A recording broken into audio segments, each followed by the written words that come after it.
इनसे पूछो जिनको आपने वोट दिया, क्या तुम अपनी जबान से लफ्ज बाबरी मस्जिद बोल सकते हो क्या? पूछो इनसे आप। ये कभी नहीं बोलेंगे अपनी जबान से बाबरी मस्जिद। इनसे पूछो क्या तुम 6 दिसंबर की बात कर सकते हो? कभी नहीं करेंगे। 22 जनवरी की बुनियाद जिसको सुप्रीम कोर्ट ने कहा था कि 6 दिसंबर को बाबरी मस्जिद की जब शहादत हुई, उसको अंग्रेजी का लफ्ज इस्तेमाल किया सुप्रीम कोर्ट ने कि एग्रेगियस यानी क्रिमिनल हरकत हुई। 22 जनवरी की बुनियाद ताले खोल कर रखी गई 86 में कि अल्लाह के घर को वही लोग आबाद रखते हैं जो ईमान वाले हैं, जो किसी से नहीं डरते सिवाय अल्लाह के और जो आखिरत पर भरोसा करते हैं। तो अपनी मस्जिदों को आबाद रखो, चाहे तुम किसी मसलक के हो, मस्जिद तो अल्लाह की है ना। अपने जब पार्लियामेंट में, पिछले पार्लियामेंट में आखिरी जो पार्लियामेंट का सेशन हुआ, उसमें नरेंद्र मोदी की सरकार ने 22 जनवरी को बड़ा तारीखी दिन कहा गया, उसके ऊपर बहस पार्लियामेंट में हो रही थी। तो उठाकर देखो आप, मेरी बात का यकीन करने की जरूरत नहीं है। उठाकर देखो जिस शख्स को आपने किशनगंज का रुकने पार्लिमान अपने वोटों से मुंतखब किया, उनकी पार्टी ने क्या कहा पार्लियामेंट में, लोकसभा में। उठाकर पढ़ लो आप कि उन्होंने क्या क्या बातें कही थी, और उसके बाद आप फैसला कर लो। जब मुझे मौका मिला बोलने का, और इम्तियाज जलील जो हमारे औरंगाबाद के रुकने पार्लिमान है, तो हमने क्या कहा कि 22 जनवरी की बुनियाद 6 दिसंबर 1902 में रखी गई थी। 22 जनवरी की बुनियाद जिसको सुप्रीम कोर्ट ने कहा था कि 6 दिसंबर को बाबरी मस्जिद की जब शहादत हुई, उसको अंग्रेजी का लफ्ज इस्तेमाल किया सुप्रीम कोर्ट ने कि एग्रेगियस यानी क्रिमिनल हरकत हुई। 22 जनवरी की बुनियाद ताले खोल कर रखी गई 86 में। 22 जनवरी की बुनियाद जीबी पंत मुख्यमंत्री थे जब मस्जिद के अंदर मूर्तियां रख दी गई थी। इनसे पूछो जिनको आपने वोट दिया, क्या तुम अपनी जबान से लफ्ज बाबरी मस्जिद बोल सकते हो क्या? पूछो इनसे आप। ये कभी नहीं बोलेंगे अपनी जबान से बाबरी मस्जिद। इनसे पूछो क्या तुम 6 दिसंबर की बात कर सकते हो? कभी नहीं करेंगे। इनसे पूछो क्या तुम हिजाब के बारे में बात करोगे? नहीं करोगे। क्यों नहीं करोगे? क्योंकि डरते हैं कि दूसरों का वोट ना मिले। अरे मैं वोट की बुनियाद पर नहीं कह रहा हूं कि मुझे आपका वोट मिले और उनका ना मिले।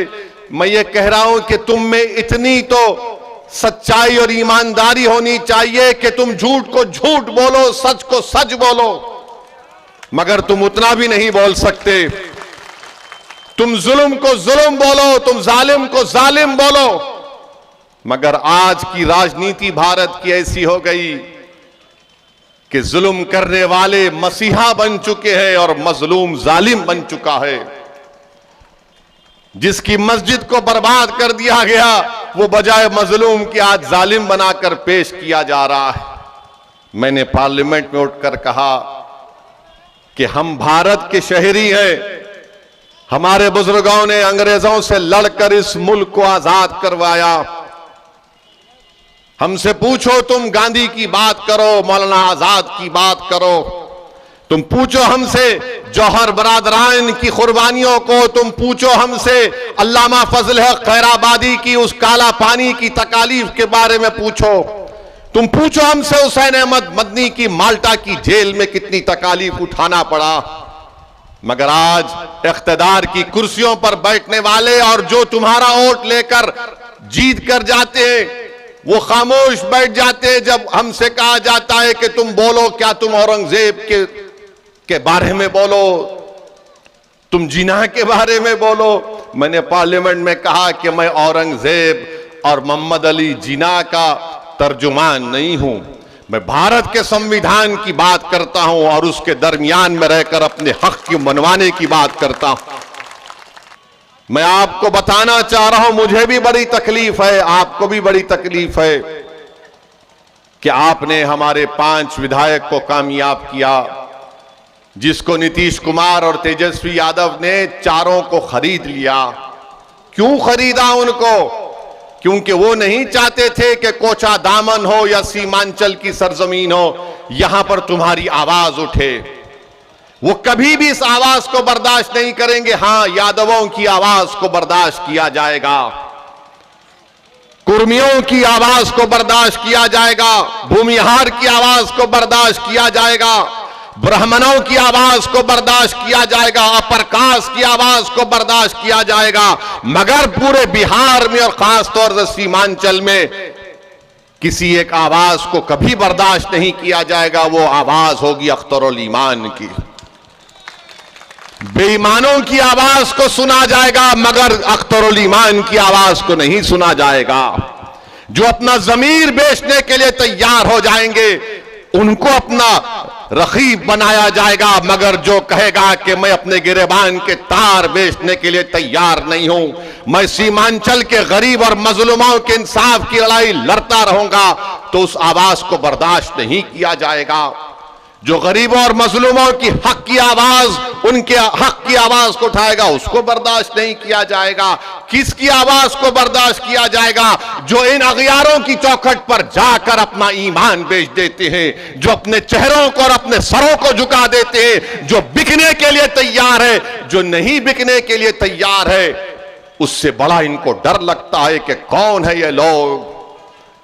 आज आपने देख लिया कि हमारे 4 विधायकों को इन्होंने खरीद लिया, इन बेईमानों को। मगर मैंने कहा था कि तेजस्वी, अल्लाह का इंसाफ जरूर होकर रहेगा। तुमने हमारे 4 को खरीदा, अल्लाह ने तुम्हारे को इख्तिदार की कुर्सी से निकाल कर फेंक दिया। और याद रखो, लालू यादव और तेजस्वी यादव, तुम जितने नंबर एमएलए के लाए हो ना, आप जिंदगी में कभी इंशाअल्लाह उतना नंबर नहीं लाओगे। तुम नहीं लाओगे, क्योंकि तुम धोखे की सियासत करते हो। तुम में, मोदी में, नीतीश कुमार में कोई फर्क नहीं। मोदी, तेजस्वी और नीतीश कुमार एक है। इनकी सोच एक है, इनके काम करने का तरीका भी एक है। जैसा कोई पिक्चर में आप देखते हैं कि डबल रोल, अब तो ट्रिपल रोल हो रहा है। 3 मिलकर एक ही आवाज में बोलते हैं। और वो आवाज क्या है कि सीमांचल से कोई तुम्हारी आवाज ना उठे, अख्तरुल ईमान की आवाज ना उठे। हां, बेईमानों को बर्दाश्त किया जाएगा। मेरे भाई, बताइए आप, कैसे इंसाफ होगा फिर? भारत की राजनीति में कानून कहां बनाए जाते हैं? कानून बनाए जाते हैं विधानसभा में या फिर भारत की सबसे बड़ी पंचायत लोकसभा में। अगर वहां पर तुम्हारी आवाज नहीं होगी तो कौन होगा? आज आपने देखा कि लोकसभा के इस आखिरी सेशन में मैंने पार्लियामेंट में उठकर कहा, अगर आप मेरी बात से मुत्तफिक हैं तो मेरी बात बोलने के बाद आप नारा लगाकर बता दीजिए कि सच है या नहीं। मैंने कहा था कि भारत में आज जो मुसलमान है वो अपने आप को इस तरह महसूस करता है जिस जमाने में हिटलर की हुकूमत थी, उस जमाने में यहूदी अपने आप को गैर महफूज समझते हैं। बताओ, क्या मैंने झूठ कहा या सच कहा? बताओ मेरे भाई, यही तो चीज है। हुकूमत के सामने सच्चाई को बयान करना, उनको बताना कि ये हम सोच है, ये तकलीफ हमको हो रही है। मेरे अजीज दोस्तों और बुजुर्गों, मैं आपसे अपील कर रहा हूं कि चाहे सीमांचल हो या भारत हो, अपनी मस्जिदों को आबाद रखो। याद रखो, अपनी मस्जिदों को आबाद रखो। अपनी मस्जिदों को हमको हुक्म दिया गया, अल्लाह ने हमसे कहा गया कि अल्लाह के घर को वही लोग आबाद रखते हैं जो ईमान वाले हैं, जो किसी से नहीं डरते सिवाय अल्लाह के और जो आखिरत पर भरोसा करते हैं। तो अपनी मस्जिदों को आबाद रखो, चाहे तुम किसी मसलक के हो, मस्जिद तो अल्लाह की है ना। अपने मस्जिदों को आबाद रखो। 600 साल की मस्जिद मेहरौली की, उसको शहीद कर दिया गया बगैर कोई नोटिस दिए। कोई नहीं बोला। ये पूछना था इनसे, आप जिसको आपने अपना वोट दिया था, किसने मेहरौली की मस्जिद की बात की? असदुद्दीन ओवैसी ने, मंजलिस इत्तेहादुल मुस्लिमीन ने बात की। किसने कहा कि जो कोर्ट का फैसला आया वो गलत है? असदुद्दीन ओवैसी ने कहा। जब कर्नाटका में हमारे बच्चियों से हिजाब छीन लिया गया, किसने कहा? मजलिस ने कहा। बताओ, जब सब मजलिस करती है और कहती है तो ये लोग बोलते नहीं ये मिले हुए हैं। अरे भाई, हम कहां मिले हुए हैं? तुम मिले हुए हो।